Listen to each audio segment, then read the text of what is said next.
안녕하세요. 황선영입니다. 37년. 많은 세월이 흘렀지만 그때의 기억은 여전히 생생하다. 마치 어제 일처럼 선명하게 남아있는 그 시간들. 26살의 나와 32살의 그 사람. 태웅 씨와의 만남은 1988년 봄이었다. 나는 서울의 한 출판사에서 편집자로 일하고 있었고, 태웅 씨는 같은 건물에 있는 광고 대행사의 크리에이티브 디렉터였다. 그 시절에는 여자가 직장을 갖는다는 것 자체가 특별한 일이었지만 나는 늘 독립적인 여성이 되고 싶었다. 부모님의 반대를 무릅쓰고 대학을 졸업한 후 취직한 그 일자리가 나에게는 전부였다. 처음 태웅 씨를 본 것은 건물 로비의 엘리베이터 앞에서였다. 키가 크고 단정한 양복 차림에 깔끔하게 빗어 넘긴 머리카락. 무엇보다 인상 깊었던 것은 그의 눈빛이었다. 깊고 따뜻한 갈색 눈동자에는 어떤 우울함과 동시에 강인함이 공존하고 있었다. 저에게 다시 찾아올 것만 같은 애틋한 사랑 이야기 시작합니다. 그 전에 구독, 좋아요, 알람 설정도 부탁드립니다. 그리고 저처럼 힘든 결혼 생활을 하고 계시는 분들께 희망의 메시지로 저의 스토리를 공유해 주세요. 몇 층이세요? 그가 먼저 말을 걸었다. 나는 당황해서 제대로 답하지도 못했다. 아, 네. 7층요. 엘리베이터 안은 조용했다. 그런데 이상했다. 단 몇 분도 안 되는 시간이었는데 마치 오랜 시간 함께 있었던 것처럼 편안했다. 그가 내려야 할 5층을 지나쳤을 때 나는 그것을 알아챘지만 말하지 않았다. 그도 아무 말하지 않았다. 실수하셨네요. 5층 지나갔는데요. 7층에서 내리면서 내가 말했다. 알고 있어요. 그냥 좀 더 있고 싶었어요. 그의 솔직함에 나는 얼굴이 빨개졌다. 그리고 그때부터 우리의 이야기가 시작되었다. 그 후 우리는 우연히 자주 마주쳤다. 출근길의 엘리베이터에서도, 그리고 건물 앞 카페에서도, 점심시간 회사 근처 공원을 산책하고 있을 때였다. 자주 마주치네요. 등 뒤에서 낯익은 목소리가 들려왔다. 태웅 씨였다. 아, 그러네요. 아무래도 같은 건물에서 일을 하고 있으니. 그렇게 우리는 자연스럽게 대화를 시작하게 되었어요. 때로는 공원에서 함께 산책을 하는 사이가 되었다. 그렇게 우린 자연스럽게 서로에 대해 얘기를 나누곤 했다. 그는 광고계에서 촉망받는 인재였지만 예술에 대한 꿈을 포기하지 못한 사람이기도 했다. 언젠가는 진짜 하고 싶은 일을 할 거예요. 그림을 그리거나 아니면 소설을 쓰거나. 지금도 늦지 않았잖아요. 그렇게 간단하지 않아요, 선영 씨. 사람에게는 책임이라는 게 있거든요. 그때는 그 말의 진짜 의미를 몰랐다. 아니, 알면서도 모르는 척 했는지도 모른다. 봄이 지나고 여름이 왔다. 우리의 만남은 점점 더 자주, 더 깊어졌다. 퇴근 후에도 만났고 주말에도 함께 시간을 보냈다. 한강 둔치를 걸으며 명동의 다방에서 커피를 마시며 때로는 소극장에서 연극을 보며 우리는 서로를 알아갔다. 태웅 씨는 나에게 세상을 다른 시각으로 보는 법을 알려주었다. 그의 예술적 감성과 깊은 사고는 나를 매혹시켰다. 그리고 나는 그에게 젊은 에너지와 순수한 열정을 주었다. 우리는 서로에게 없는 것을 채워주는 관계였다. 선영아. 어느 날 저녁 한강변을 걸으며 그가 처음으로 나를 이름으로 불렀다. 존댓말도 버렸다. 왜 그래요? 그냥 이름이 예뻐서. 그날 밤 우리는 처음으로 입맞춤을 했다.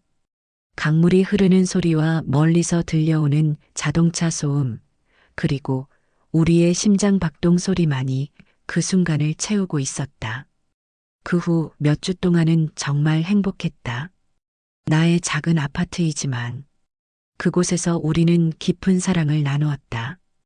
그는 언제나 나의 얼굴을 그의 가슴으로 포근하게 품어주었다. 그때마다 사랑해. 선영아, 선영아. 몇 번이나 나의 이름을 불러주었다.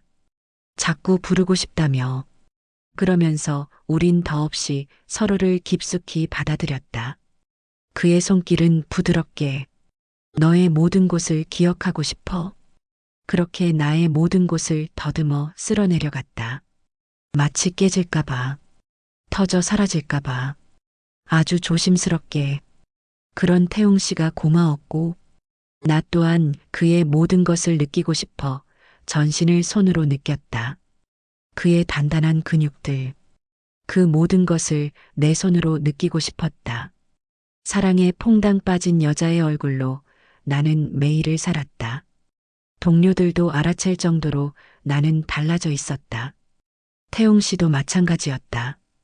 그의 눈빛에서 우울함은 사라지고 따뜻함만 남아 있었다.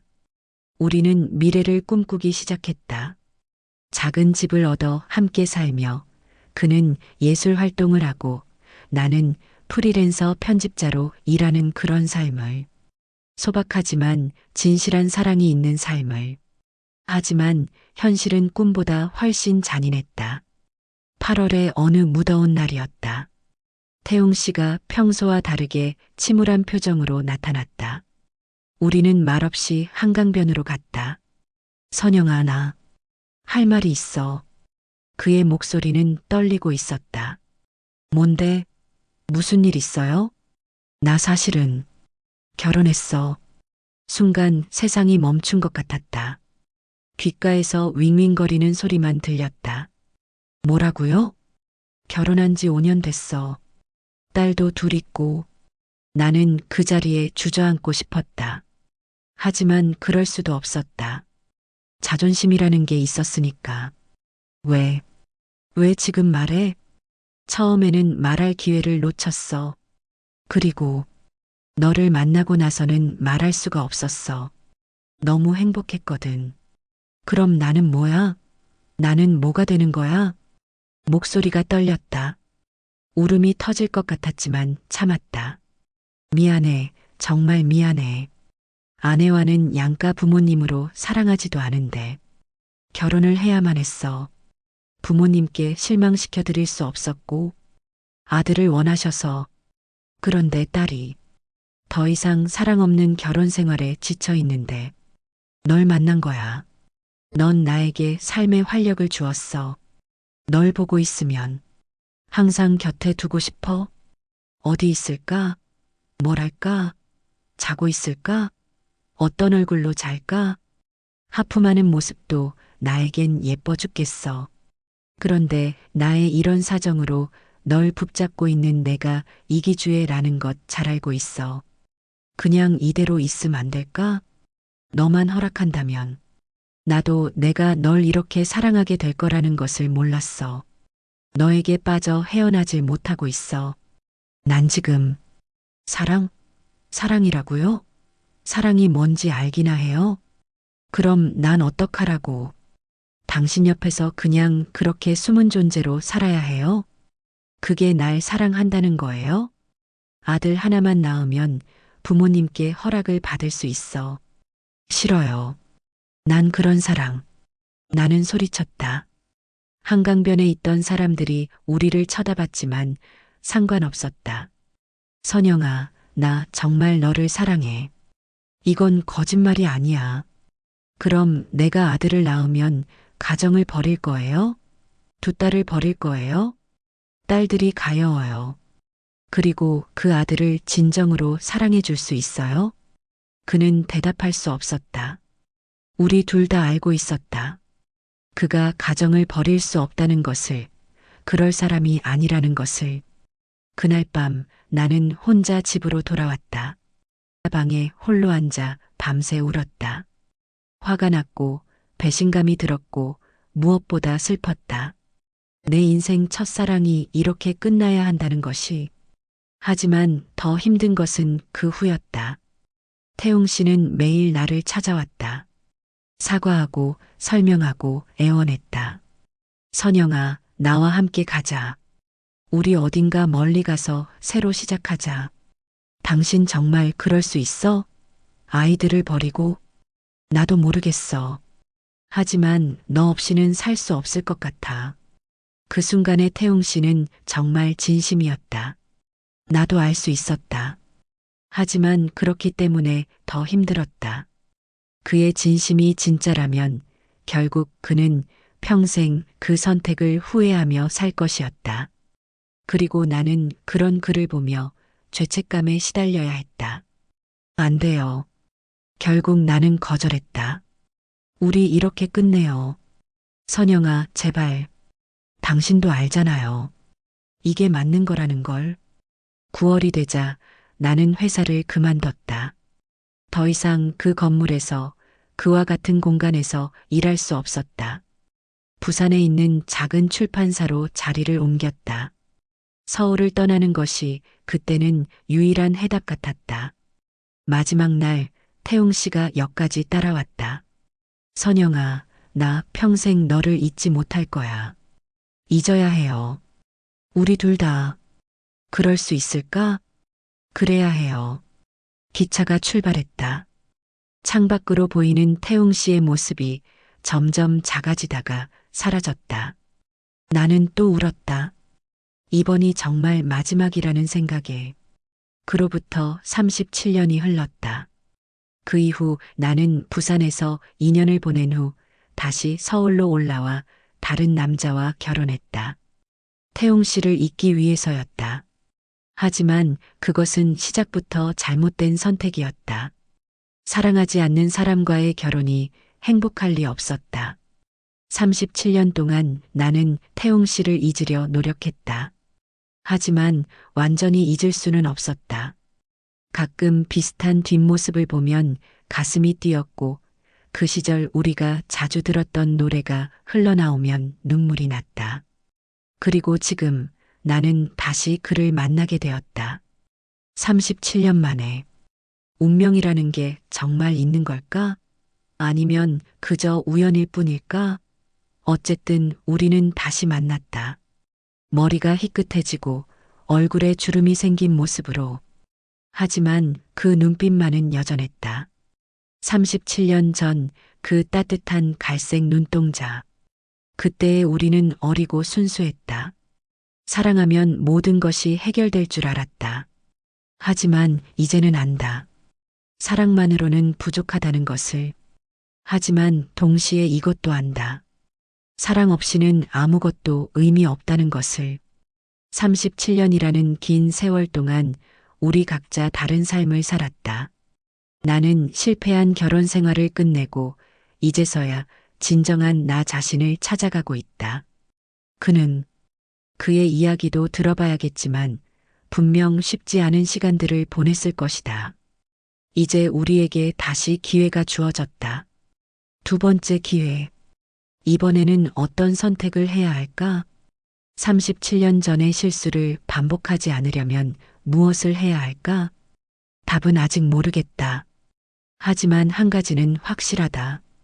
이번에는 후회하지 않을 선택을 하고 싶다는 것. 나 자신에게 그리고 태웅 씨에게 진실한 선택을 하고 싶다는 것. 37년 전에 그 사랑은 끝났지만 우리의 이야기는 아직 끝나지 않았다. 결혼이라는 것. 얼마나 잔인한 것인지 나는 그때까지 몰랐다. 태웅 씨를 떠나보낸 지 3년 후 나는 민수 씨와 결혼했다.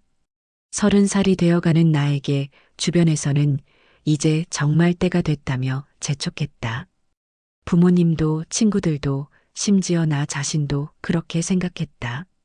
태웅이라는 상처를 덮기 위해서라도 새로운 삶이 필요했다. 민수는 공무원이었다. 안정적이고 성실한 남자였다. 태웅 씨처럼 예술적인 감성은 없었지만 현실적이고 믿음직했다.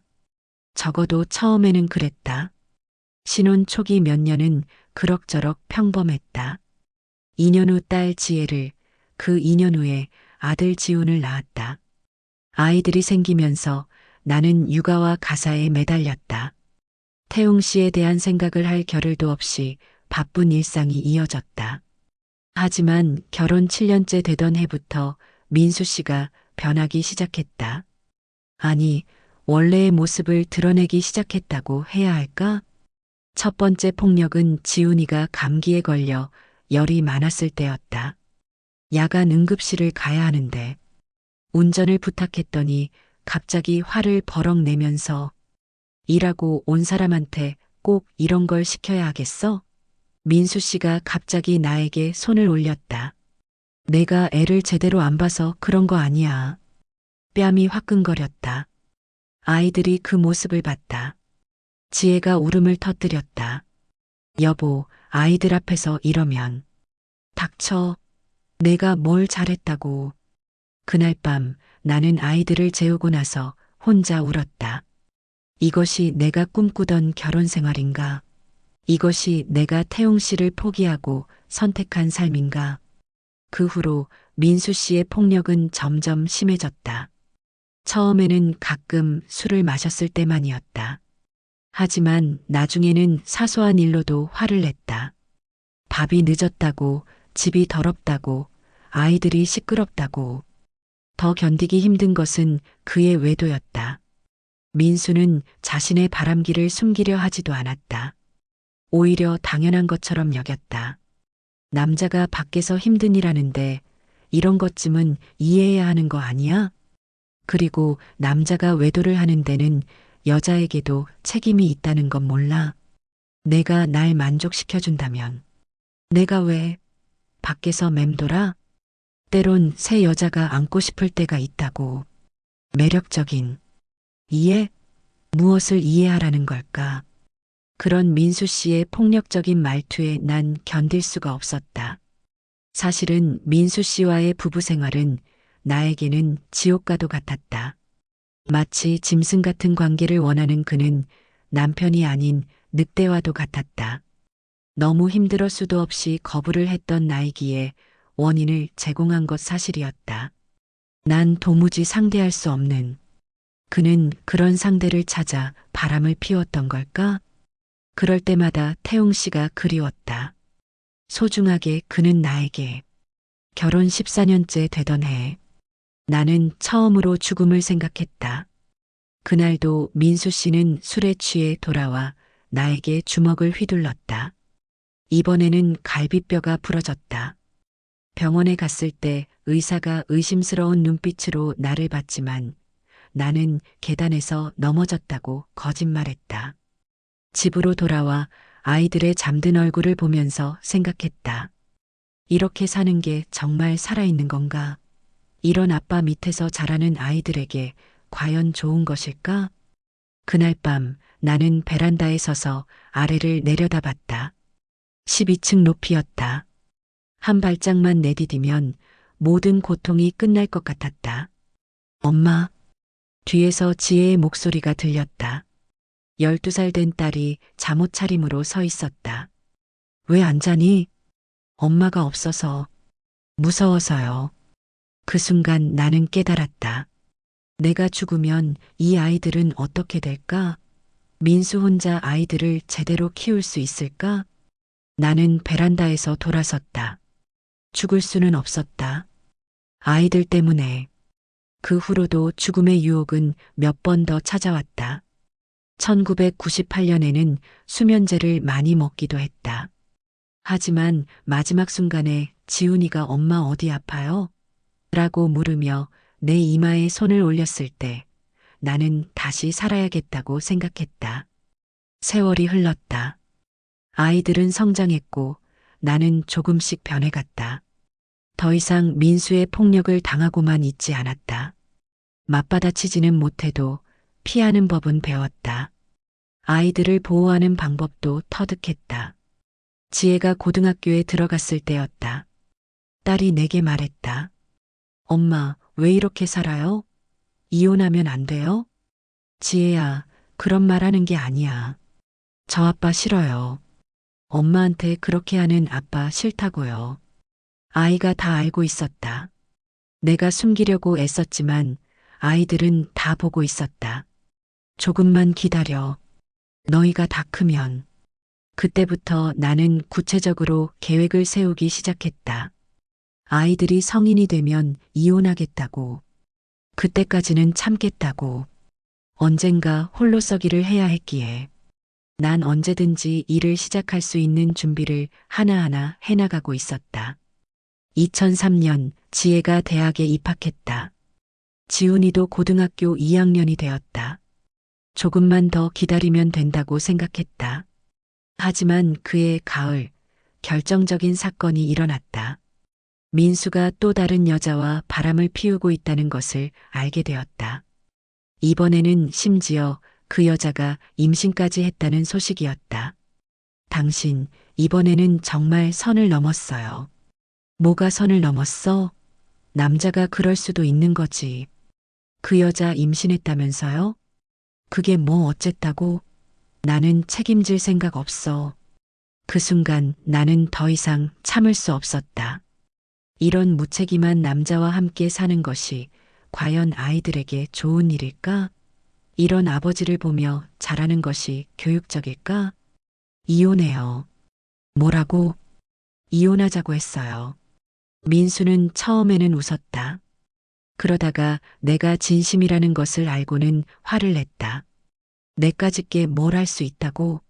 나 없으면 어떻게 살 건데? 넌 내 건데. 누구 맘대로 이혼을 해? 나랑 이혼하고 나면 그놈이랑 다시 만날 거야? 그놈이라니요? 내가 모를 줄 알아? 그래서 날 거부한 거잖아. 남자의 자존심을 넌 짓밟았어. 내가 널 행복하게 그놈이랑 사는 꼴 볼 것 같아? 난 놓아줄 수 없어. 그렇게 헤어지고 싶으면 차라리 죽어. 그날 밤도 맞았다. 하지만 이번에는 달랐다. 아프지 않았다. 아니, 아파도 상관없었다. 마음이 이미 떠났으니까. 이혼 절차는 생각보다 힘들었다. 민수는 끝까지 거부했다. 재산 분할, 양육권 문제로 2년이나 걸렸다. 하지만 나는 포기하지 않았다. 2005년 마침내 이혼이 성사되었다. 23년간의 결혼 생활이 끝났다. 지혜는 대학교 3학년, 지훈이는 대학교 1학년이었다. 아이들은 나를 선택했다. 민수는 양육비도 제대로 주지 않았지만 나는 상관없었다. 자유가 더 소중했다. 이혼 후의 삶은 경제적으로 어려웠다. 나는 다시 편집 일을 시작했다. 프리랜서로 여러 출판사의 일을 맡아 했다. 밤늦게까지 일하는 것은 힘들었지만 마음은 편했다. 더 이상 누군가의 폭력에 떨지 않아도 되었다. 아이들도 이혼 이후 더 밝아졌다. 특히 지혜는 엄마가 용기 있는 여자라는 걸 이제야 알겠어요 라고 말했다. 하지만 밤이 되면 외로웠다. 37년간의 세월 동안 나는 진정한 사랑을 한 사람은 태웅 씨만이었다. 태웅 씨와의 그 짧은 시간이 전부였다. 가끔 그가 궁금했다. 지금 어떻게 살고 있을까? 행복할까? 나를 기억하고 있을까? 2010년 지훈이가 군대에 갔다. 지혜는 결혼해서 독립했다. 나는 처음으로 진정한 혼자의 시간을 갖게 되었다. 63세. 내 나이가 벌써 그렇게 되었다. 거울을 보면 주름진 얼굴이 보였다. 머리카락에도 흰머리가 많아졌다. 젊은 날의 아름다움은 이미 사라졌다. 하지만 마음은 오히려 젊어진 것 같았다. 오랫동안 억눌렸던 감정들이 서서히 되살아나고 있었다. 37년 전 느꼈던 그 설렘, 그 순수한 사랑에 대한 갈망이 다시 꿈틀거리기 시작했다. 나는 혼자 여행을 떠나기로 했다. 지훈이도 제대해서 취직했고 지혜도 안정된 생활을 하고 있었다. 이제 나만을 위한 시간을 가져도 될 것 같았다. 강릉. 왜 그곳을 선택했는지 나도 모른다. 아마 바다가 보고 싶어서였을 것이다. 37년간 시달린 마음을 바다에게 맡기고 싶었다. 펜션을 예약하고 혼자 KTX에 올랐다. 창밖으로 스쳐가는 풍경을 보면서 생각했다. 이제부터는 나를 위해 살자고. 남은 인생 얼마나 될지 모르지만 후회하지 않게 살자고. 강릉역에 도착했을 때는 오후 3시였다. 맑은 가을 날씨였다. 펜션까지는 택시로 20분 정도 걸렸다. 바다가 보이는 작은 펜션이었다. 혼자 쓰기에는 조금 큰 방이었지만 바다뷰가 너무 아름다웠다. 짐을 풀고 바로 해변으로 나갔다. 파도 소리를 들으며 모래사장을 걸었다. 언제부터인가 눈물이 흘러내렸다. 슬픈 눈물이 아니었다. 해방감에서 오는 눈물이었다. 드디어 자유로워졌다는 안도감의 눈물이었다. 그때 나는 알지 못했다. 바로 이틀 후 내 인생을 다시 한번 바꿀 운명적인 만남이 기다리고 있다는 것을, 37년 만에 태웅 씨를 다시 만나게 될 것이라는 것을, 37년간의 긴 터널을 지나 마침내 빛이 보이기 시작한 것일까? 아니면 또 다른 시련의 시작일까? 그때의 나는 알 수 없었다. 다만 한 가지는 확실했다. 이제 더 이상 과거에 얽매여 살지 않겠다는 것. 남은 인생은 내가 원하는 대로 살겠다는 것. 바다 위로 해가 지고 있었다. 붉은 노을이 파도와 함께 출렁이고 있었다. 마치 새로운 시작을 알리는 것처럼. 강릉에서의 첫날 밤은 깊게 잤다. 오랜만에 누구에게도 방해받지 않는 진정한 혼자만의 시간이었다. 새벽 5시에 자연스럽게 눈이 떠졌다. 창문 너머로 보이는 바다는 고요했고 수평선 끝으로 해가 떠오르고 있었다. 간단히 씻고 해변으로 나갔다. 이른 아침의 바다는 또 다른 매력이 있었다. 파도 소리만이 고요함을 깨트리고 있었다. 모래사장에는 나 말고는 아무도 없었다. 산책을 하다가 방파제 끝까지 걸어갔다. 그곳에서 바라본 일출은 정말 장관이었다. 붉은 태양이 바다 위로 천천히 떠오르는 모습을 보면서 나는 새로운 시작에 대해 생각했다. 이제 정말로 내 인생의 새 장을 열어야 할 때인 것 같았다. 펜션으로 돌아와 간단한 아침을 먹고 강릉 시내 구경에 나섰다. 오죽헌도 가보고 중앙시장도 둘러봤다. 혼자 하는 여행이 이렇게 자유로운 것인지 처음 알았다. 가고 싶은 곳에 가고 먹고 싶은 것을 먹고 아무에게도 눈치 보지 않아도 되는 것. 점심은 유명하다는 순두부집에서 먹었다. 바다를 보며 먹는 따뜻한 순두부찌개는 마음까지 따뜻하게 해주었다. 오후에는 경포대 근처를 걸었다. 소나무 숲길이 아름다웠다. 가을 햇살이 나뭇잎 사이로 스며들어 황금빛으로 반짝이고 있었다. 그때였다. 소나무 그늘 아래 벤치에 앉아 바다를 바라보고 있는 한 남자의 뒷모습이 보였다. 무언가 익숙한 느낌이었다. 어깨의 라인, 머리카락의 모양, 앉아있는 자세까지. 설마, 아니야. 37년이나 지났는데. 하지만 그 뒷모습은 계속 내 시선을 끌었다. 나도 모르게 그쪽으로 걸어가고 있었다. 실례합니다. 나는 조심스럽게 말을 걸었다. 그 남자가 천천히 고개를 돌렸다. 그 순간 세상이 멈췄다. 태웅 씨였다. 37년 만에 마주하는 태웅 씨의 얼굴이었다. 머리는 희끗해졌고 얼굴에는 세월의 흔적이 깊게 새겨져 있었다. 하지만 그 눈빛은 여전했다. 그때의 그 따뜻한 갈색 눈동자가 그대로 남아 있었다. 선영이 맞아? 그의 목소리도 조금 변했지만 내 이름을 부르는 그 억양은 그대로였다. 네, 태웅 씨. 우리는 한동안 말없이 서로를 바라봤다. 믿을 수 없다는 표정으로. 어떻게 여기에? 저도 우연히. 혼자 여행 왔는데. 나도 혼자 왔어. 서로 혼자라는 말에 묘한 위안을 느꼈다. 앉을래? 태웅 씨가 벤치를 가리켰다. 나는 조심스럽게 그 옆에 앉았다. 37년 만에 그와 나란히 앉게 된 것이다. 정말 우연이네요. 그러게. 이런 일이 실제로 일어나는구나. 침묵이 흘렀다. 하지만 어색하지 않았다. 오히려 편안했다. 마치 어제 헤어진 사이처럼. 많이 변했네요. 너도. 하지만 눈은 그대로야. 그 말에 가슴이 뛰었다. 37년이 지났는데도 여전히 그의 말 한마디에 설레는 내 자신이 한심하기도 하고 신기하기도 했다. 어떻게 지냈어? 태웅 씨 먼저 물었다. 그냥 평범하게요. 결혼하고 아이 키우고. 아이들은 딸, 아들 하나씩. 이제 다 컸어요. 태웅 씨는 딸 둘은 이제 다 결혼했어. 부인은 3년 전에 암으로 갔어. 아, 죄송해요. 괜찮아. 오히려 해방된 기분이야. 그 말의 의미를 나는 알 수 있었다.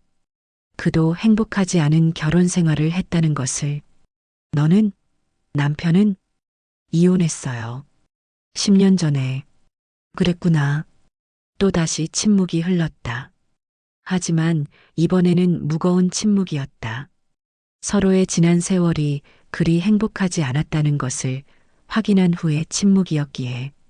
선영아. 갑자기 태웅 씨가 내 이름을 불렀다. 존댓말이 아닌 37년 전 그 다정한 목소리로. 네, 미안해. 정말 미안해. 뭘 미안해해요? 다 지난 일인데. 아니야. 나 때문에 너까지 불행했잖아. 힘들 때마다 당신을 떠올리며 견뎠어요라며. 난 작은 목소리로 속삭였다. 뭐라고 했어? 아니에요. 만약 그때 내가 다른 선택을 했다면. 태웅 씨, 나는 그의 말을 끊었다. 우리 둘 다 최선을 다해 살았잖아요. 최선이라고 할 수 있었을까? 그래요. 적어도 우리는 아이들을 잘 키웠어요. 그것만으로도 충분해요. 태웅 씨는 고개를 끄덕였다.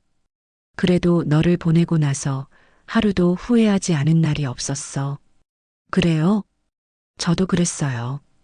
우리는 바다를 바라봤다. 파도가 계속 밀려왔다 밀려가고 있었다. 37년 전에도 지금도 앞으로도 계속 그럴 것이다. 지금은 뭐 하며 지내요? 은퇴했어. 5년 전에. 이제 그림 그리고 있어. 정말? 그때 하고 싶다던 그 일을? 응. 늦었지만. 이제라도. 잘 됐네요. 정말 잘 됐어요. 나는 진심으로 기뻤다. 태웅 씨가 드디어 자신의 꿈을 이루고 있다는 것이. 너는? 나도 편집일하고 있어요. 프리랜서로. 예전 일을 계속하고 있구나. 응. 그것밖에 할 줄 아는 게 없어서요. 아니야. 내가 그 일을 좋아하니까 계속하는 거야. 그 말이 맞았다. 나는 정말로 편집 일을 좋아했다. 다른 사람의 글을 다듬고 책을 만들어가는 과정이 즐거웠다. 해가 기울기 시작했다. 어느새 몇 시간이 흘렀다. 선영아, 저녁 같이 먹을까? 좋아요. 우리는 자연스럽게 일어났다. 37년 만에 함께하는 식사였다. 상상도 못했던 일이었다. 가까운 해산물 식당으로 갔다. 창가 자리에 앉아 바다를 보며 회를 먹었다. 대화는 자연스럽게 이어졌다. 그때 우리가 자주 갔던 명동 그 다방 기억나요? 물론이지. 시인의 집이었지. 지금도 있을까요? 모르겠어. 아마 없어졌을걸. 그때는 참 순수했어. 커피 한 잔으로 몇 시간을 앉아 있었잖아. 그러게. 지금 생각하면 사장님한테 미안하다. 웃음이 터져 나왔다. 37년 만에 함께 웃고 있는 것이다. 선영아, 솔직히 말해도 될까? 뭐려? 너를 잊어본 적이 없어. 37년 동안 단 하루도. 가슴이 뛰었다. 나도 같은 마음이었지만 먼저 말할 용기는 없었다. 나도, 나도 그래요. 정말이야? 응. 가끔 비슷한 뒷모습만 봐도 가슴이 뛰었어요. 나도 길에서 선영이라는 이름만 들어도 돌아봤어. 우리는 서로를 바라봤다. 37년의 세월이 무색할 정도로 그때의 감정이 되살아나고 있었다. 이상하지? 이 나이에. 뭐가 이상해요? 사랑의 나이가 있나요? 사랑이라고 할 수 있을까? 37년 전의 기억일 수도 있잖아. 아니야. 이건 기억이 아니야. 지금 느끼는 감정이야. 태웅 씨의 말이 맞았다. 지금 내가 느끼는 것은 추억이 아니었다. 현재의 감정이었다. 태웅 씨, 응? 아니에요. 선영아, 우리 이제 가끔씩 만날 수 있을까? 네, 전 괜찮아요. 그래, 고마워. 그는 언제나 그랬듯이 조심스럽게 나를 배려해 주었다. 이번에는 후회하고 싶지 않아. 그 말에 나도 고개를 끄덕였다. 37년 전에는 어렸고 상황도 복잡했다. 하지만 지금은 다르다. 우리 둘 다 자유롭고 인생의 경험도 충분히 쌓았다. 시간이 필요할 것 같아요. 왜? 서두를 것 없어요. 우리에게는 시간이 있으니까요. 정말 그럴까? 우리 나이가 뭐가 중요해요? 사랑하는 마음이 있으면 되는 거 아닌가요? 그날 밤 태웅 씨는 나를 펜션까지 데려다 주었다. 그는 시내 호텔에 머물고 있었다. 내일 만날까? 좋아요. 그럼 아침에 전화할게. 응. 펜션 입구에서 헤어지면서 태웅 씨가 내 손을 잡았다. 37년 만에 느끼는 그의 손길이었다. 여전히 따뜻했다. 선영아, 꿈이 아니지? 꿈이 아니에요. 현실이에요. 다행이다. 너무 행복해서 꿈인 줄 알았어. 그날 밤 나는 잠을 이룰 수 없었다. 가슴이 계속 뛰고 있었다. 26살 때와 똑같이 창문 밖 바다를 바라보며 생각했다. 정말로 운명이라는 게 있는 걸까? 37년 만에 이렇게 만나게 되는 것이 단순한 우연일까? 어쨌든 우리는 다시 만났다. 이번에는 아무것도 우리를 방해하는 것은 없다. 나이, 상관없다. 과거, 이미 지났다. 미래, 우리가 만들어가면 된다. 새벽이 밝아오고 있었다. 또 다른 하루가 시작되고 있었다. 태웅 씨와 함께할 새로운 하루가 37년 만에 찾은 사랑. 이번에는 놓치고 싶지 않았다. 바다 위로 해가 떠오르고 있었다. 마치 우리의 새로운 시작을 축복하는 것처럼 강릉에서의 닷새가 꿈처럼 지나갔다. 태웅 씨와 나는 매일 만났다. 해변을 걸으며 카페에 앉아 이야기하며 때로는 조용히 바다를 바라보며 서로의 존재만으로도 위안을 받았다. 37년간 쌓인 상처들이 서서히 치유되어 갔다. 태웅 씨는 내가 겪은 고통을 알아주었고 나의 머리를 쓰다듬어 주었다. 그때처럼 나는 그가 안고 살았던 죄책감을 이해할 수 있었다. 그때 내가 용기가 있었다면. 아니야, 태웅 씨. 그때는 그게 최선이었어. 하지만 너를 혼자 아픔 속에 남겨뒀잖아. 나도 선택한 거야. 후회하지 않아. 우리는 과거의 상처를 꺼내어 함께 바라봤다. 숨기지도 미워하지도 않고 있는 그대로. 그리고 그 상처들이 우리를 더 성숙하게 만들었다는 것을 깨달았다. 넷째 날 저녁 태웅 씨가 말했다. 선영아, 오늘 밤 나와 함께 있지 않을래? 가슴이 뛰었다. 나도 같은 생각을 하고 있었으니까. 태웅 씨, 역시 안 되겠지? 아니요, 괜찮아요. 괜찮아? 응, 응, 그래. 얼굴이 왜 빨개질까? 손만 잡고 있을 건데. 그래요. 손만 잡아도 좋아요. 선영아, 이번에는 놓치고 싶지 않아. 태웅 씨의 눈에 눈물이 맺혔다. 나도 마찬가지였다. 그렇게 우린 밤을 함께 했다. 그리고 오랜만에 서로의 숨결을 느꼈다.